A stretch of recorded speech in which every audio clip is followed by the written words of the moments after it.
और ये जो जैसे जो नुपुर शर्मा ने कोट किया, वो कहाँ से किया था कोट? नुपुर शर्मा ने जो उस समय बातें बोली थी, 3 बातें बोली थी उसने मुख्यतः। एक तो उसने ये कहा था कि तुम्हारे उड़ते हुए घोड़े। अभी जो उड़ते हुए घोड़े का रेफरेंस है वो है कि मोहम्मद जब मक्का में रहता था तो एक रात वो किसी लेडी के घर पे था, तो अकॉर्डिंग टू मोहम्मद उस रात को उस घर की छत जो है वो खुलती है, वहाँ से 2 फरिश्ते उतरते हैं, वो मोहम्मद का जो सीना है वो यहाँ से लेके यहाँ तक फाड़ते हैं, और एक सोने की बनी हुई तश्तरी है जिसमें वो पानी लेके आते हैं, मोहम्मद का दिल निकालते हैं, उस तश्तरी से उसे धोते हैं और फिर वापस डाल के बंद कर देते हैं।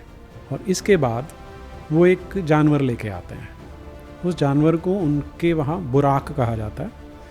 उसका जो डिस्क्रिप्शन है कि एक गधा और एक घोड़े के बीच का जानवर है जिसका चेहरा एक महिला का है, ये जानवर है बुराक। तो मोहम्मद इस जानवर पे बैठता है और वहाँ से इस जानवर पे बैठ के वो मक्का से जेरूसलेम पहुँच जाता है, और फिर जेरूसलेम से उड़ता हुआ वो पहले आसमान पे जाता है, फिर दूसरे आसमान पे, ऐसे कर करके अब इस्लाम के अकॉर्डिंग 7 आसमान है, जो साइंस तो नहीं मानती लेकिन वो मानते हैं।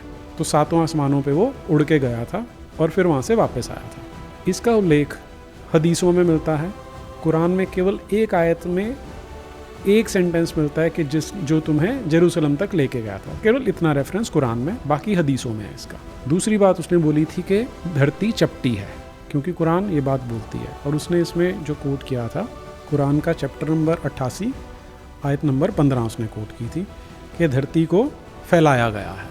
और तीसरी बात जो उसने बोली थी वो थी कि जो मोहम्मद जब 53 साल का था उसने 6 साल की बच्ची से निकाह किया था, और जब वो 9 वर्ष की हो गई थी तो इस मैरिज को कंज्यूमेट किया था कि उसके साथ शारीरिक संबंध बनाए थे। ये भी कुरान में नहीं मिलता, ये हदीस में मिलता है। ये 3 बातें उसने बोली थी।